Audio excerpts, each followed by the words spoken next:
ओशो, जिन्हें भगवान श्री रजनीश के नाम से भी जाना जाता है, अपनी आध्यात्मिकता, ध्यान और व्यक्तित्व विकास की गहन शिक्षाओं के लिए विख्यात थे।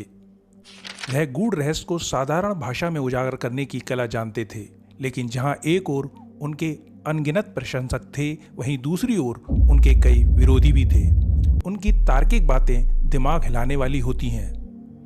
जिस देश जाते वहां की सरकार हिल जाती, जिससे कई देशों ने ओशो रजनीश के प्रवेश से मना कर दिया। उनकी बौद्धिकता, चिंतन और शिक्षाओं ने एक ओर लोगों को गहराई से प्रभावित किया, तो दूसरी ओर उनके विचारों के विरोधाभासों ने भी काफी हलचल मचाई। मुझे संसार के क्रियाकलापों से क्या, जगत के सब व्यापार मायावी हैं। मुझे किसी की निंदा नहीं छूती और न स्तुति। चाहे आप उनकी बातों से सहमत हों या ना हों, लेकिन आध्यात्मिक क्षेत्र में उनकी प्रभावशाली उपस्थिति को नकारा नहीं जा सकता। इस वीडियो में मैं ओशो की संपूर्ण जीवन के सभी पहलुओं पर बात तो नहीं कर पाऊंगा, लेकिन उन मुद्दों पर अवश्य बात करूंगा जिन्होंने उनकी छवि को धूलित किया। उनके कुछ विचार और कार्य विवादों का कारण बने और उन्हें सेक्स गुरु के रूप में सीमित कर दिया। इसके बाद उनकी वह आवाज लौट न सकी जिसने उन्हें प्रसिद्धि दिलाई थी। इन सब के पीछे क्या ओशो स्वयं जिम्मेदार थे, या उनकी अपार संपत्ति, या फिर कोई अन्य कारण था? इन प्रश्नों के उत्तर जानने के लिए इस वीडियो को अंत तक जरूर देखें। 11 दिसंबर 1931 को मध्य प्रदेश के कुचवाड़ा में रजनीश का जन्म हुआ था। जन्म के वक्त उनका नाम चंद्रमोहन जैन था।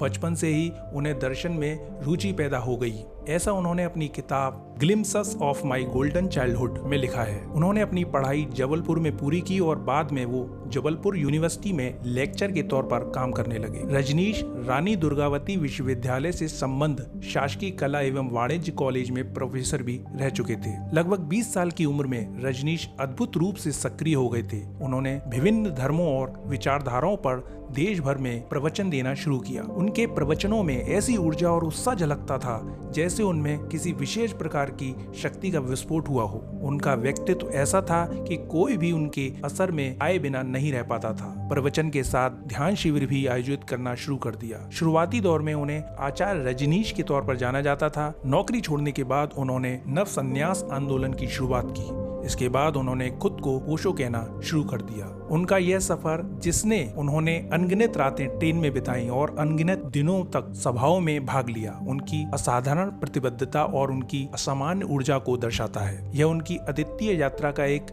महत्वपूर्ण अध्याय था, जिसने उन्हें एक प्रसिद्ध और प्रभावशाली व्यक्ति बना दिया। 28 अगस्त 1968 को अहमदाबाद, गुजरात में जनसंघ के नेता परमानंद भाई कपाड़िया द्वारा आयोजित एक कार्यक्रम में आचार्य रजनीश को प्रेम पर बोलने के लिए आमंत्रित किया गया था। इस आयोजन की योजना प्रेम विषय पर व्याख्यान के लिए बनाई गई थी। हालांकि सभा में उपस्थित लोगों को तब अचरज हुआ जब ओशो ने प्रेम की बजाय संभोग पर बोलना शुरू कर दिया। ओशो ने अपने भाषण में स्पष्ट किया कि प्रेम और संभोग एक दूसरे से जुड़े हैं और एक उच्चतम प्रेम की ओर जाने का मार्ग संभोग से होकर गुजरता है। यह विचारधारा उस समय की परंपरागत और रूढ़िवादी सोच के खिलाफ थी, जिससे आयोजकों और श्रोताओं में अचरज और विवाद उत्पन्न हुआ। कई लोग इस अप्रत्याशित विषय परिवर्तन से असहज हो गए। आयोजक और लोग इतने नाराज हुए कि उन्होंने यह कार्यक्रम बंद कर दिया और रजनीश का बहिष्कार करने लगे। रजनीश मुंबई चले गए। वहां अपने बचे हुए 4 प्रवचनों में उन्होंने अपनी बात को पूरा किया। उनके इन व्याख्यानों के संग्रह में एक किताब लिखी गई जिसका नाम है संभोग से समाधि की ओर। यह किताब बहुत बिकने वाली साबित हुई, लेकिन शायद उसे उतनी गहराई से समझा नहीं गया। परिणाम स्वरूप उन्हें एक सेक्स गुरु के रूप में स्थापित कर दिया गया। उस समय की सामाजिक और सांस्कृतिक धारणाएं ऐसी थी कि इस प्रकार के विचारों को स्वीकार करना मुश्किल था। वे एक अलग भारत था जहां इस प्रकार की सोच को गलत माना जाता था। ओशो ने संभोग को समाधि नहीं कहा था, बल्कि उसे एक सीढ़ी बताया था, एक माध्यम जिसके ऊपर उठकर आत्मिक शांति और समाधि की ओर बढ़ा जा सकता है। लोग सिर्फ उनकी आधी बात सुनते और अलग तर्क निकालते हैं। जैसे कि ओशो ने कहा कि शराब पीनी है तो खुल के पियो, परंतु वो पूरी बात ऐसे है, शराब पीनी है तो खुल के पियो, परंतु उससे पहले पूरी जागरूकता से पानी पीना सीख लो। ये ओशो की फिलॉसफी थी। उन्हें समाज ने, दुनिया ने गलत तरीके से लिया। ओशो एक ऐसे व्यक्ति थे जिन्हें विवादों में मजा आता था। उन्होंने समाज के पारंपरिक और रूढ़िवादी मापदंडों को चुनौती दी और लोगों को अपने वास्तविक स्वभाव और स्वतंत्रता को खोजने के लिए प्रेरित किया। उनके लिए विवाद कोई भय का कारण नहीं था, बल्कि एक आनंद का स्रोत था। उनके विचार और शिक्षाएं उस समय की समाज की सीमाओं को चुनौती देती थी और इसलिए वे विवादों के केंद्र में रहे। उन्होंने अपने आश्रमों में खुलापन और स्वतंत्रता को प्रोत्साहित किया। ओशो के आश्रम खासकर पुणे में एक ऐसी जगह पर बन गए जहां अनुयायियों को अपनी भावनाओं और इच्छाओं को स्वतंत्र रूप से व्यक्त करने की अनुमति थी। उन्होंने इस वातावरण को संन्यास का हिस्सा माना, जहां लोग मानसिक, शारीरिक और आध्यात्मिक रूप से खुद को व्यक्त कर सकते थे। हालांकि इस स्वतंत्रता ने कभी कभी अति का रूप ले लिया और उनके आश्रमों में होने वाली गतिविधियों और समाज और मीडिया ने कई सवाल उठाए। उनके आश्रमों में खुलेआम सेक्स, नशा और अन्य व्यवहारों की खबरों ने व्यापक आलोचना और विवादों को जन्म दिया। यह भी कहा जाता है कि ओशो ने अपने अनुयायियों को अनुचित और अनैतिक व्यवहार की अनुमति दी थी, जिससे उनके आश्रमों में अराजकता और अनैतिक गतिविधियों का माहौल बन गया था। 1974 से 1981 का वह दौर जब आचार्य रजनीश अपने पुणे आश्रम में स्थिर हो गए और वहां हिंदी और इंग्लिश में प्रवचन देते रहे। उनके प्रवचनों से अनेक किताबें लिखी गईं।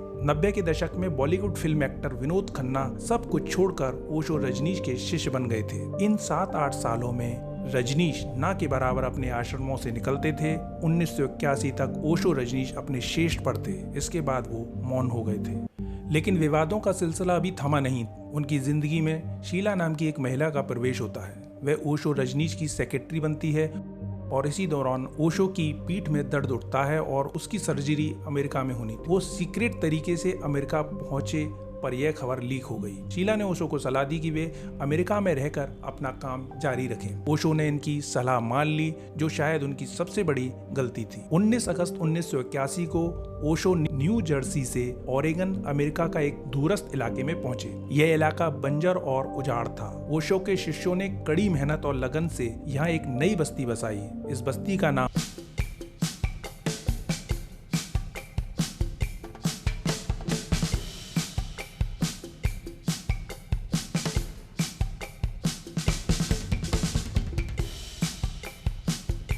ओशो रजनीश के पास अपार दौलत थी। उन्हें रिच गुरु कहा जाने लगा था और इससे रजनीश को कोई दिक्कत भी नहीं थी।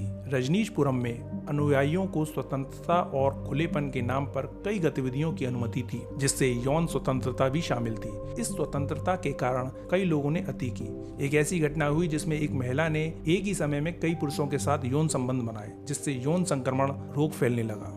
जब एड्स महामारी की शुरुआत हुई तो यह खतरा और भी गंभीर हो गया। इस स्थिति को देखते हुए ओशो को अपने आश्रम में यौन गतिविधियों पर नियंत्रण रखने और सुरक्षा उपायों को लागू करने की आवश्यकता पड़ी।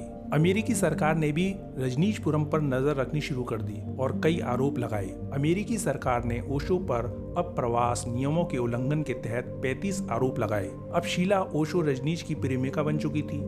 शीला बहुत ही कुशल और रणनीतिकार महिला थी और ओशो के साम्राज्य के प्रबंधन में महत्वपूर्ण भूमिका निभा रही थी। भगवान बने रजनीश की कामयाबी के पीछे शीला खुद को मानती थी। शीला ने धीरे धीरे कम्यून की पूरी प्रशासनिक शक्ति अपने हाथ में ले ली। 1985 तक आते आते मां आनंद शीला ने रजनीशपुरम को एक पुलिस स्टेट में बदल दिया। 1984 में ओरेगन के डेलस शहर में 751 लोगों की फूड पॉइजनिंग की घटना हुई थी। इस घटना के पीछे शीला का ही हाथ पाया गया। इस बायो टेरर हमले का उद्देश्य स्थानीय चुनावों को प्रभावित करना था, ताकि रजनीशपुरम के लोगों को अधिक राजनीतिक शक्ति मिल सके। यह अमेरिका के इतिहास में सबसे बड़े जैविक आतंकवादी हमलों में से एक था। शीला पर साल 1984 में बायो टेरर अटैक का आरोप लगा था, जिसके बाद उन्हें काफी समय जेल में भी बिताना पड़ा। ओशो रजनीश ने इन सब के लिए शीला को जिम्मेदार ठहराया, लेकिन शीला इससे इनकार करती रही। इस पूरे घटनाक्रम में ओशो की छवि और उनके कम्यून पर गहरा प्रभाव पड़ा। रजनीशपुरम में रहने वालों के फोन टेप किए जाते थे और रजनीश के करीब लोगों को जहर देने की कोशिश की गई थी। जब रजनीश को लगा कि स्थिति नियंत्रण से बाहर हो रही है तो उन्होंने 13 सितंबर को शीला को डांटते हुए कहा कि शीला की रुचि कभी ध्यान में थी ही नहीं, वह शुरू से ही भौतिकवादी थी। रजनीश की इस टिप्पणी से नाराज होकर शीला वहां से भाग गई और साथ ही कम्यून के फंड से $55 मिलियन भी ले गई। इसके बाद गुरु और शिष्य दोनों के बीच आरोप प्रत्यारोप का सिलसिला शुरू हो गया। शीला के पलायन के तुरंत बाद आचार्य रजनीश ने FBI के अधिकारियों को कम्यून की जांच करने के लिए आमंत्रित किया, लेकिन यह महज उनकी छवि सुधारने की कोशिश थी। वास्तविकता में गहरा नुकसान पहले ही हो चुका था। रजनीशपुरम में जो भी हुआ वह शीला की अपनी मर्जी से था या इसमें रजनीश की भी सहमति थी, यह निश्चित रूप से नहीं कहा जा सकता, लेकिन इस पूरे प्रकरण में रजनीश और उसके कम्यून की छवि को गहरा धक्का पहुंचाया। इसी बीच 28 अक्टूबर को आचार्य रजनीश एक और बड़ी गलती कर बैठे। अपने कुछ साथियों के साथ वे रजनीशपुरम से निकल पड़े। अपने साथ $58,000 नगद और $4 लाख की ज्वेलरी भी थी। बाद में रजनीश ने कहा कि वे सुरक्षा कारणों से रजनीशपुरम छोड़ रहे हैं, लेकिन कानून का कहना था कि जांच पूरी होने तक कम्यून छोड़ने की अनुमति नहीं थी। इस कारण उन्हें बिना वारंट गिरफ्तार कर लिया गया और पोर्टलैंड लाया गया। वीडियो में जकड़े और मुस्कुराते हुए रजनीश की तस्वीरें पूरी दुनिया में फैल गई। यह उनके शिष्यों, समर्थकों और चाहने वालों के लिए किसी सदमे से कम नहीं था। हालांकि रजनीश ने अपने ऊपर लगे आरोपों से इनकार किया, लेकिन कुछ आरोप साबित हो गए। परिणाम स्वरूप उन्हें 2 हफ्ते की जेल, $4 लाख का जुर्माना भरने के साथ साथ अमेरिका छोड़ने की शर्त पर रिहा कर दिया गया। अपमानित और हताश रजनीश भारत लौट आए और उनके पीछे रजनीशपुरम टूटकर बिखर गया। नवंबर 1985 के मध्य में ओशो को अमेरिकी सरकार ने निर्वासित कर दिया था और 5 साल के लिए अमेरिका में प्रवेश करने पर प्रतिबंध लगा दिया था। कहा जाता है कि इसी दौरान उन्हें जेल में अधिकारियों ने हेलियम नामक धीरे असर वाला जहर दे दिया था। 14 नवंबर 1985 को अमेरिका छोड़कर ओशो भारत लौट आए। जब रजनीश भारत लौटे तो प्रसिद्ध पत्रकार प्रतीश नंदी ने इलस्ट्रेटेड वीकली ऑफ इंडिया में तंज कसते हुए लिखा, लौट के बुद्धू घर को आए। रजनीश की पूरी विरासत पर मानो अंधेरा छा गया। यह सच है कि उनके आश्रम अय्याशियों के अड्डे बन गए थे और उनके आसपास फैले पैसे के आकर्षण ने उनकी छवि को धूलित कर दिया था। रजनीश की इस घटना ने न केवल उनके जीवन को बल्कि उनके अनुयायियों के विश्वास को भी गहरा आघात पहुंचाया। उनकी आध्यात्मिक यात्रा, जो कभी एक प्रेरणादायक कहानी थी, अब विवादों और आरोपों से घिर गई थी। यह उनकी विरासत के लिए एक काला अध्याय साबित हुआ। किताब कौन है ओशो, दार्शनिक विचारक या महाचेतना में शशिकांत लिखते हैं, फरवरी 1986 में ओशो ने विश्व भ्रमण की शुरुआत की, लेकिन अमेरिकी सरकार के दबाव की वजह से 21 देशों ने या तो उन्हें देश से निष्कासित किया या फिर देश में प्रवेश की अनुमति नहीं दी। इन देशों में Greece, Italy, Switzerland, Sweden, Great Britain, पश्चिमी जर्मनी, कनाडा और स्पेस प्रमुख थे। ओशो 1987 में पूना के अपने आश्रम में लौट आए। वह 10 अप्रैल 1989 तक 10,000 शिष्यों को प्रवचन देते रहे। 19 जनवरी वर्ष 1990 में ओशो रजनीश ने हार्ट अटैक की वजह से अपनी अंतिम सांस ली। कहा जाता है कि अमेरिकी जेल में रहते हुए उन्हें थैलीसीयम का इंजेक्शन दिया गया और उन्हें रेडियोधर्मी तरंगों से लैस चटाई पर सुलाया गया, जिसकी वजह से धीरे धीरे ही सही मृत्यु के नजदीक जाते रहे। खैर, इस बात का अभी तक कोई ठोस प्रमाण उपलब्ध नहीं है, लेकिन ओशो रजनीश के अनुयायी तत्कालीन अमेरिकी सरकार को ही उनकी मृत्यु का कारण मानते हैं। हर विषय पर अलग और खुलकर राय देने की वजह से वे काफी विवादों में भी रहे। उन्हें सेक्स गुरु तक की संज्ञा दी गई, लेकिन ओशो के संभोग से समाधि की ओर के विचारों को काफी लोकप्रियता मिली। उन्होंने हर उस विषय पर खुलकर राय रखी जिसे ज्यादातर धर्मगुरु वर्जित मानते हैं। उनके विचारों से सहमत या असहमत होने के लिए पहले उन्हें पढ़ना जरूरी होगा। एक जटिल व्यक्ति थे। ओशो को समझने के लिए शायद जीवन पर्याप्त न हो, इसलिए उनके विचार और कार्य आज भी बहस का विषय बने हुए हैं। धन्यवाद।